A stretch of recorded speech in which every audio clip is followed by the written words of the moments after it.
واعبدوا الله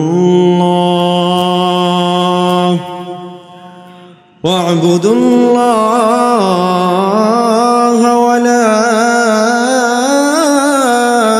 تشركوا به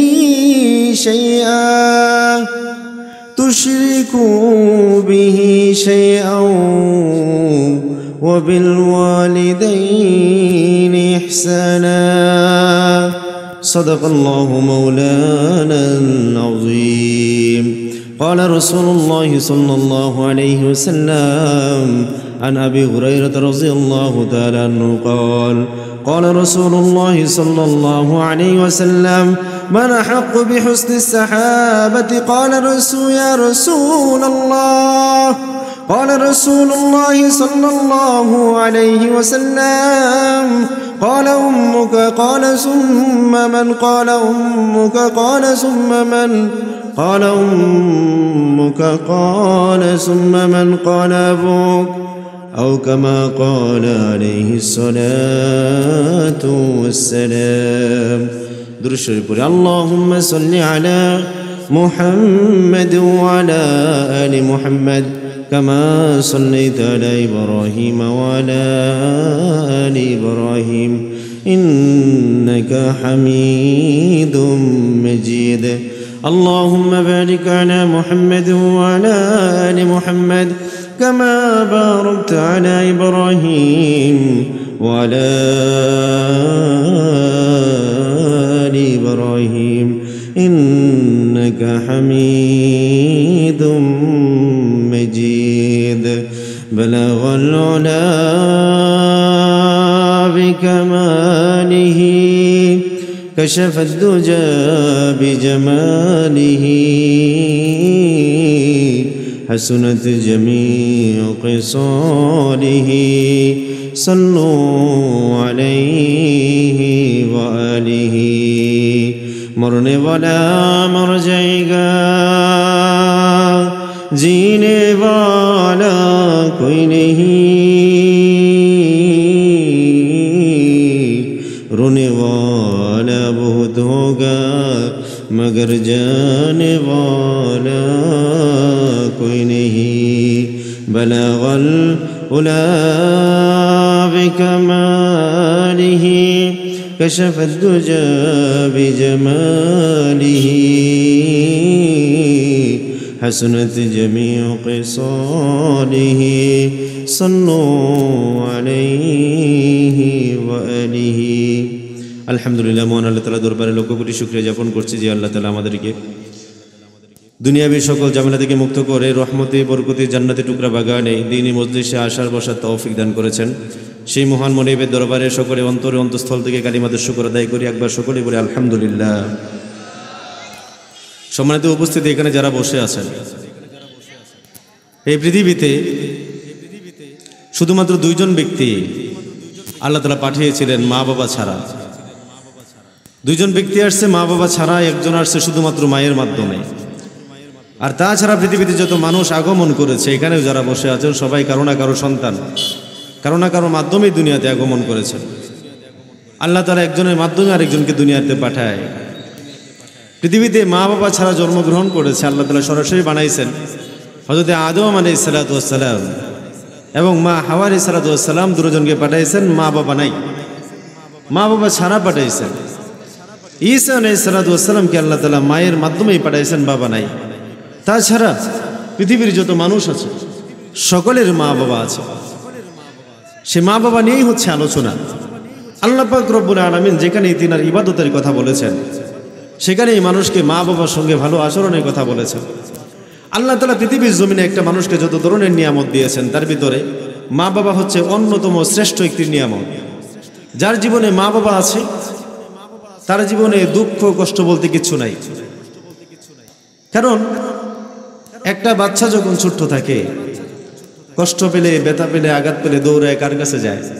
মার কাছে যায়, বাবার কাছে যায়। এভাবেই দুনিয়ার নিয়মটা চলে। আল্লাহ তাআলা তার কালামের ভিতরে বলেন, ওয়া'বুদুল্লাহা ওয়া লা তুশরিকু বিহি শাইআন وبالوالدين إحسانا আসমানের মালিক আল্লাহ তাআলা বলেন, দুনিয়ার মানুষ, এই পৃথিবীর জমিনে তোমাদেরকে পাঠাইলাম হায়াতের জীবনে। দুনিয়ার জমিনে আমি আল্লাহ ছাড়া অন্য কারো ইবাদত করবে না। ইবাদত যদি করতে হয় আমার ইবাদত করবে, চাইতে যদি হয় আমার কাছে চাইবে। আমি আল্লাহ তাআলা জীবনের সব সমস্যার সমাধান ঘটাবো। আর অবশ্যই অবশ্যই তোমার ঘরে যে মা বাবা আছে, মা বাবার সঙ্গে কিন্তু ভালো আচরণ তোমাকে করতে হবে। আল্লাহ পাক রব্বুল আলামিন মা বাবার সঙ্গে ভালো আচরণ করার কথা বলেছেন। আল্লাহ তাআলা বলেন, وَقَضَى رَبُّكَ أَلَّا تَعْبُدُوا إِلَّا إِيَّاهُ وَبِالْوَالِدَيْنِ إِحْسَانًا إِمَّا يَبْلُغَنَّ عِندَكَ الْكِبَرَ أَحَدُهُمَا أَوْ كِلَاهُمَا فلا تقل لهما أف ولا تنهرهما وقل لهما قولا كريما واخفض لهما جناح الذل من الرحمة وقل رب ارحمهما كما ربياني صغيرا। সম্মানিত মুসলমান ইমানদার, আল্লাহ তাআলা বলেন, দুনিয়ার মুসলমান ইবাদত করবে আল্লাহর, যা কিছু চাওয়ার লাগবে সব চাইবে আল্লাহর কাছে। আর তোমার ঘরে যদি মা বাবা থাকে, তাদেরকে যদি বৃদ্ধ অবস্থায় তুমি পেয়ে যাও, মা বাবা যদি বৃদ্ধ হয়ে যায়, মুরব্বী হয়ে যায়, দুইজন থেকে যদি তুমি দুইজনকে পাও, তাহলে তাদের সেবা করবে, তাদের সেবা যত্ন করবে, তাদের মোহাব্বত করবে, তাদের সাথে ভালো আচরণ করবে, নম্রতার ব্যবহার করবে, সম্মানের সাথে মাথা নিচু করে কথা বলবে, ধমক দেবে না, ও আর শব্দগুলো পর্যন্ত বলবে না। যদি বৃদ্ধ হয়ে যায় তাহলে বলবে রব্বির হামহুমা কামা রব্বায়ানি সগীরা। আয় আল্লাহ তাআলা, যেমন করে আমার মা বাবা ছোট্টকালে আমাকে লালন পালন করেছে, রব্বুল আলামিন বৃদ্ধ বয়সেও আপনি কিন্তু তাদের উপরে ওরকম রহম এবং করুণা করে দিয়েন। আল্লাহর রাসূল সাল্লাল্লাহু আলাইহি ওয়াসাল্লাম বলেন, দুনিয়ার মুসলমান একজন মানুষের জীবনে মা বাবা হলো জান্নাত, নয়তো মা বাবা হলো জাহান্নাম। হায়াতের জীবনে যদি কোনো ব্যক্তি মায়ের সেবা করতে পারে, মায়ের আচরণ, মায়ের সঙ্গে ভালো আচরণ করতে পারে, বাবার সেবা করতে পারে, মা বাবার সেবার কারণে, ভালো আচরণ করার কারণে আসমানের মালিক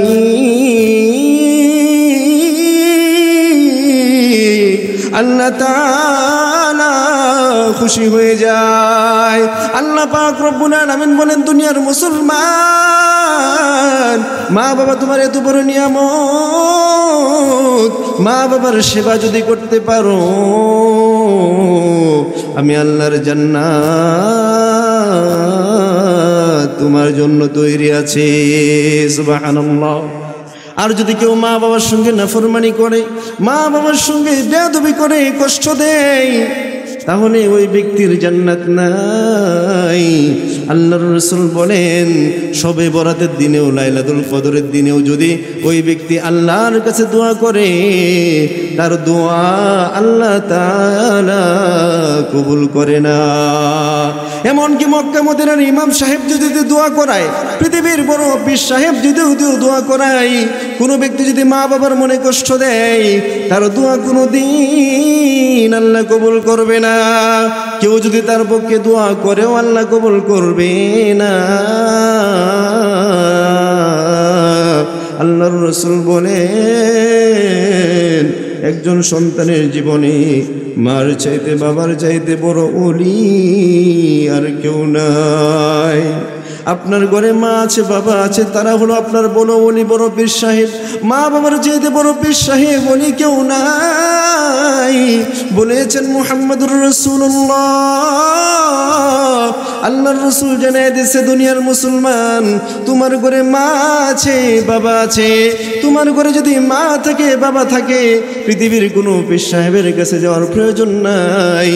তোমার মা যদি মূর্খ হয়, বাবা যদি মূর্খ হয়, নিজের নামটাও লিখতে পারে না, তুমি সমস্যায় পড়ে গেছো, জীবনে সফলতা আসতেছে না, মার কাছে যে বলো, মা ও বাবা আমার জীবনে সমস্যা আছে, আমি তো সফল হতে পারতেছি না, আমার জন্য দোয়া করুন।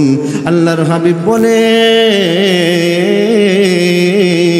মা যখন সন্তানের জন্য দোয়া করে, বাবা যখন সন্তানের জন্য দোয়া করে, মা বাবা যখন সন্তানের জন্য এইভাবে হাত বাড়াইয়া দোয়া করে, আল্লাহর রাসূল বলে মা বাবার হাত নিচে নামার আগে আগে আল্লাহ সেই দোয়া কবুল করে নেয়। সুবহানাল্লাহ। মুসলমান ইমানদার, আল্লাহর রাসূল বলেন দুনিয়ার জমিনে মানুষের জন্য হজকে ফরজ করেছেন যাদের সম্পদ আছে, যার টাকা পয়সা আছে, ওই ব্যক্তির জন্য হজ করা আল্লাহ ফরজ করেছেন। আল্লাহর রাসূল বলেন যে ব্যক্তিটা গরিব, টাকা নাই, পয়সা নাই, কিন্তু মক্কা যেতে মনে চায়, মদিনা দেখতে মনে চায়, আল্লাহর রাসূল বলেন ও দুনিয়ার মুসলমান, তোমার ঘরে মা আছে, বাবা আছে, তুমি ঘরের ভিতরে যাও, মার দিকে ভালোবাসার নজরে তাকাও, বাবার দিকে ভালোবাসার নজরে তাকাও, নজরটা পড়ার সঙ্গে সঙ্গে আসমানের মালিক আল্লাহ তাআলা আমল নামায় কবুল হজের নেকি লিখে দিবেন। সুবহানাল্লাহ। আল্লাহর রাসূলকে সাহাবায়ে কেরাম প্রশ্ন করে, আল্লাহর রাসূল, কোন সন্তান যদি প্রত্যেক দিন 100 বার মার চেহারার দিকে তাকায়, বাবার চেহারার দিকে তাকায়, আল্লাহ তাআলা কি 100টা হজের নেকি দিবে? আল্লাহর রাসূল বলেন, ও সাহাবায়ে কেরাম শোনো, সন্তান যদি 1 বার নয়, 100 বার নয়, 200 বার নয়, 1000 বার যদি ভালোবাসার দৃষ্টিতে দয়ার নজরে মা বাবার দিকে তাকায়, আল্লাহ তাআলা 1000 বার তাকাইলে 1000 কবুল হজের নেকি তার আমলনামায় লিখে দেয়। সুবহানাল্লাহ। মার সঙ্গে খারাপ আচরণ করা যাবে না, বাবার সঙ্গে খারাপ আচরণ করা যাবে না, কোনোভাবে তাদেরকে কষ্ট দেওয়া যাবে না। মা যদি কষ্ট পায়, বাবা যদি কষ্ট পায়, আল্লাহর আরশ পর্যন্ত কেঁপে ওঠে। মায়ের সেবা করে সাহাবীর থেকেও মর্যাদার সম্মান লাভ করেছেন এমন ইতিহাস পৃথিবীর ভিতরে আছে। মায়ের নাফরমানি কিনার কারণে মা যদি সন্তানের উপরে নারাজ হয়ে যায়, কোনো মা যদি সন্তানের জন্য বদদোয়া করে, ওই দোয়া সঙ্গে সঙ্গে আল্লাহ কবুল করে নেয়, এমন ইতিহাসও আছে। বড় ওলি ছিলেন, মস্ত বড় ওলি ছিলেন, ওলি হওয়ার পরেও মায়ের বদদোয়ার কারণে দুনিয়ার জমিনে লাঞ্ছিত হতে হয়েছে। ঠিক তেমনিভাবে মায়ের সেবা করার কারণে মূসা আলাইহিস সালাতু ওয়াস সালাম আল্লাহর কাছে প্রশ্ন করে, রব্বুল আলামিন, আমি তো আপনার নবী, জান্নাতের ভিতরে আমার সঙ্গী কে হবে জানতে চাই, জান্নাতে আমার বন্ধু কে হবে, কার সঙ্গে জান্নাতে যাব? আল্লাহ তাআলা বলেন, ও মূসা, তোমার সঙ্গে জান্নাতের সঙ্গী হবে একজন কসাই, যে গোশত বিক্রি করে এমন একজন ব্যক্তি তোমার জান্নাতের সঙ্গী হবে। মূসা আলাইহিস সালাম বলে, কসাই বন্ধু হবে, জান্নাতের সঙ্গী হবে, কি কারণ? আমি তো একজন নবী, আমি দেখবার চাই কি কারণে তাকে সম্মান আপনি দিয়েছেন। আল্লাহ তাআলা বলে দিলেন, তাহলে যাও দেখে আসো, অমুক বাজারে যাও, একটা দোকান দেখতে পাবে, ওইখানে একজন কসাই আছে, ওই কসাইটাই তোমার জান্নাতের সঙ্গী হবে। ঠিক তেমনি ভাবে জান্নাতের সঙ্গী হবে মা বাবার সেবার কারণে। এখানে আরেকটি কথা বলতে হয়, সাহাবাদের মতো ঈমান কিন্তু আমাদের নাই, গুনাহের আমাদের জীবনে অভাব নাই, কিন্তু সাহাবী মায়ের সঙ্গে সামান্য একটু খারাপ আচরণ করার কারণে মৃত্যুর সময় জবান বন্ধ হয়ে গেছে, জবান দিয়ে কালিমা বের হয় না, জবান বদ্ধ হয়ে গেছে, কালিমা বের হয় না। সাহাবীর নাম আলকামা রাদিয়াল্লাহু তাআলা আনহু, মৃত্যুর সময় নিকটবর্তী মুমূর্ষ অবস্থায় পড়ে আছে, জবান দিয়ে কালিমা বের হয় না। আল্লাহর রাসূলের দরবারে খবর পাঠাইলো, ও আল্লাহর রাসূল, আপনার সাহাবী আলকামা মৃত্যু অবস্থায় আছে, তার জবান দিয়ে কালিমা বের হয় না। আল্লাহর রাসূল বিলাল রাদিয়াল্লাহু তাআলা আনহুকে পাঠিয়ে দিলেন, আলকামাকে কালিমাত তাকলিন করাও, আলকামাকে কালিমাত তাকলিন করাও, তার কানের কাছে কালিমাটা গিয়ে পড়ো। বিলাল রাদিয়াল্লাহু তাআলা আনহু আর দুইজন সাহাবীকে সঙ্গে নিয়ে আলকামার ঘরের ভিতরে আসছে। আয়েশা আলকামার কানের কাছে কালিমাত তাকলিন করাইতেছে, শত চেষ্টার পরেও আলকামার জবান দিয়ে কালিমা বের হয় না। আল্লাহর রাসূলের কাছে খবর পাঠানো হলো। আল্লাহর নবী বলে, ও সাহাবায়ে কেরাম, আলকামার মা কি বেঁচে আছে? আলকামার মা যদি বেঁচে থাকে তাহলে তার মাকে আমার কাছে এনে হাজির করো। বৃদ্ধ বয়সে আলকামার মা আল্লাহর রাসূলের দরবারে হাজির। আল্লাহর রাসূল দয়ার নবী, মায়ার নবী, রাহমাতুল লিল আলামিন আলকামার মাকে বলে, ও আলকামার মা, তোমার সন্তান তোমার কাছে কেমন ছিল? তোমার সন্তানের সঙ্গে তোমার সম্পর্ক কেমন ছিল বড় জানবার চাই। এই সময় তার জবান দিয়ে কালিমা বের হয় না। মুসলমান একটু চিন্তা করে দেখবেন, আপনার আমার মতো মানুষ নয়, আল্লাহর রাসূলের সাহাবী। আল্লাহর রাসূল তখন জীবিত আছেন। আল্লাহর রাসূল নিজের সাহাবীদেরকে পাঠাইলেন, তারপরে জবানে কালিমা আসে না। আলকামার মা বলে, আল্লাহর রাসূল, আমার সন্তান বড় ভালো ছিল, নামাজ রোজা কোনোদিন সে ছাড়ে নাই, দান সদকাও কোনোদিন ছাড়ে নাই, দান সদকাও করেছে, নামাজ রোজাও পড়েছে, কিন্তু আল্লাহর রাসূল আমার সন্তান, আমি তার মা, আমি মা হওয়ার পরেও আমার থেকে বেশি মর্যাদা সম্মান সে তার স্ত্রীকে করত। এই কারণে আমার মনের ভিতরে কষ্ট লেগেছে। আল্লাহর রাসূল মনে মনে ভাবতাম, কেমন সন্তান পেটে ধরলাম, কেমন সন্তান লালন করলাম, মাকে ভালোবাসে না বউকে বেশি ভালোবাসে, এটাই আমার কষ্ট। আল্লাহর রাসূল বলে, বুঝতে পেরেছি আপনার মনে কষ্ট আছে, এই কারণে আলকামার জবান দিয়ে কালিমা বের হয় না। সামান্য একটু আঘাত পেয়েছে মা, কালিমা বন্ধ হয়ে গেছে সাহাবীর। আল্লাহর রাসূল বলেন, ও মা, আপনি আলকামাকে মাফ করে দেন। আলকামার মা বলে, কখনোই না, যে সন্তান হায়াতের জীবনে আমাকে এত কষ্ট দিয়েছে, আমি মা তাকে ক্ষমা করব না। আল্লাহর রাসূল বলে, বুঝতে পেরেছি। আল্লাহর রাসূল সাহাবীদেরকে আদেশ করলেন, সাহাবায়ে কেরাম, যাও যাও, এই জায়গার ভিতরে লাকড়ি জমা করো। আলকামার মা জিজ্ঞেস করে, আল্লাহর নবী, লাকড়ি দিয়ে কি করবেন? আল্লাহর রাসূল বলে, এমন নাফরমান সন্তান যার জবান দিয়ে কালিমা বের হয় না, মৃত্যুর পরে তো জাহান্নামের আগুনে তার জ্বলতে হবে। এই কারণে আমি আল্লাহর রাসূল দুনিয়ার জমিনেই তাকে আগুন দিয়ে জ্বালিয়ে দিতে চাই। আলকামার মা বলে, ও আল্লাহর রাসূল, যে সন্তানকে পেটে ধরলাম, লালন পালন করলাম, এত কষ্ট করে বড় করলাম, ওই আদরের সন্তান চোখের সামনে আগুনে জ্বলবে, আমি মা এটা সহ্য করতে পারবো না। ও আল্লাহর রাসূল,